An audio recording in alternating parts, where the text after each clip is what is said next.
Herzlich willkommen auf meinem Kanal. Heute möchte ich euch kurz das Seoul von Black Fox Knives zeigen.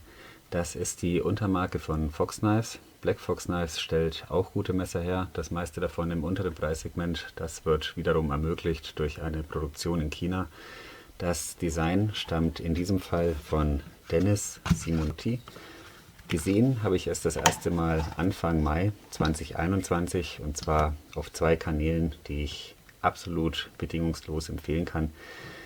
Ja, die stellten das Seoul beide nahezu zeitgleich vor, kann man sagen. Zum einen ist das der Kanal von Daniel, Dr. E's Klappmessersammelsurium. Zum anderen ist das der Kanal von Markus und zwar mit dem schönen Namen Alte Säcke im Wald. Ja, einer der witzigsten YouTube-Namen, wie ich finde. Beide Kanäle verlinke ich euch in der Videobeschreibung. Von meiner Seite ganz klare Abo-Empfehlung. Also bitte mal vorbeischauen. Jetzt geht es dann aber direkt los und zwar mit diesem Griff. Material ist in diesem Fall braunes Mikata. Black Fox bietet noch grünes Mikata an. Es gibt auch Kupfer und Zebraholz als Griffmaterial. Also da hat man schon eine schöne Auswahl. Die Haptik gefällt mir sehr gut. Ist alles ein bisschen angeraut. Also definitiv eins der schöneren Mikata-Sorten. Grifflänge liegt hier ziemlich genau bei 93 mm, also genauso wie die Alox-Modelle von Victorinox. Allerdings wird hier ein bisschen verschenkt. Also man kommt hier dann letztendlich auf etwa 8 cm aufgrund der Fingermulde. Man hat somit einen 3 bis 3,5 Fingergriff, mehr ist es dann leider nicht mehr. Hier wird ordentlich verschenkt. Und das hat auch einen Grund, darauf komme ich dann gleich nochmal bei der Klinge zu sprechen. Ja, man kann das Seoul auch hier vorne greifen, aber das ist nicht intuitiv, ist bestimmt auch nicht im Sinne des Erfinders. Es ist zudem unbequem und man kommt der Klinge wirklich sehr nah. Also beim Griff ist ein bisschen Luft nach oben.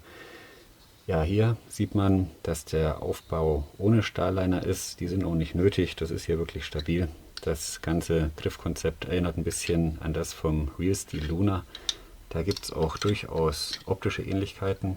Wenn das Seoul hier diese Aussparung nicht hätte, dann wäre das schon sehr, sehr ähnlich. Insgesamt ist auch die Größe sehr ähnlich. Man sieht, bei der Klinge nimmt sich das auch nicht so viel. Man muss aber dazu sagen, das Griffkonzept vom Luna ist dann doch ein bisschen besser durchdacht, muss man leider so sagen. Ansonsten, man sieht, das Seoul hat keinen Clip. Dafür bekommt man hier so ein kleines schwarzes Etui aus Kunstleder mitgeschickt. Finde ich jetzt auch nicht schlecht. Das ist durchaus zweckmäßig, nichts Besonderes, aber besser als nichts. Hier haben wir noch ein 5 mm großes Lanyardloch. Das passt auch. Ich komme direkt zu dieser schönen Recurve-Klinge, schön schwungvoll, im vorderen Bereich etwas bauchig. Hier mit einem Stonewashed-Finish versehen. Hier kann man auch den Nagelhaus sehen, den hätte ich eventuell weggelassen. Man öffnet das Messer intuitiv mit dem Pinch Grip, ist jetzt aber auch nicht so schlimm.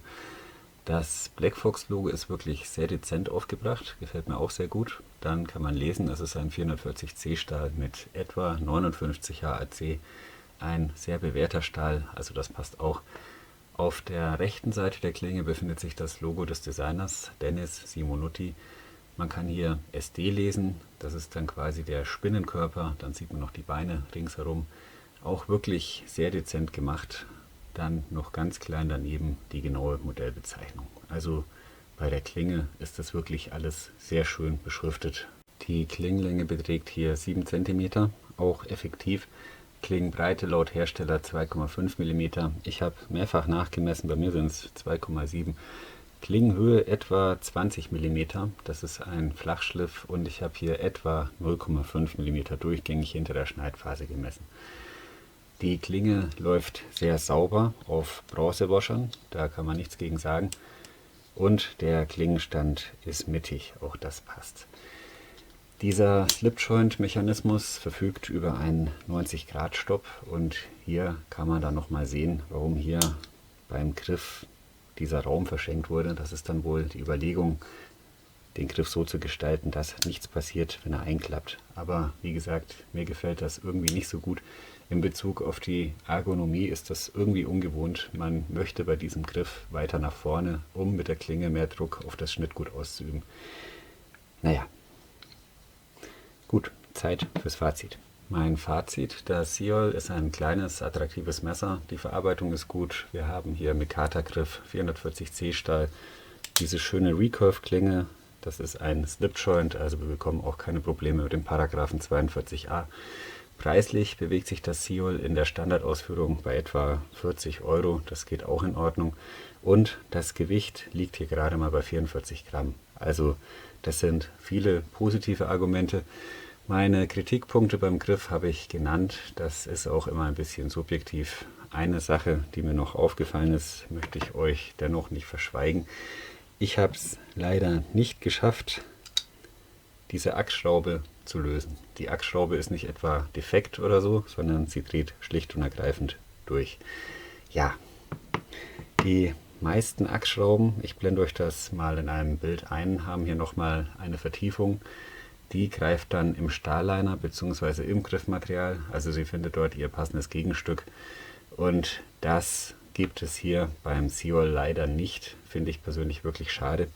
Also ab und an möchte ich meine Messer zerlegen, entweder zum Reinigen oder zum Modifizieren. Und dann muss ich wirklich sagen, wenn ich vor solche Probleme gestellt werde, finde ich das einfach nicht so schön. Es ist jetzt, wie es ist. Kurz gesagt, das Black Fox Seol ist ein gutes Messer. Es gibt ein paar Kleinigkeiten, die mich stören. Und da wäre es dann vielleicht nicht schlecht, wenn Black Fox Knives noch mal ein bisschen nachjustiert. Okay, das war es schon wieder für heute. Ich bedanke mich für eure Aufmerksamkeit, wünsche euch alles Gute, bleibt gesund, bis zum nächsten Mal.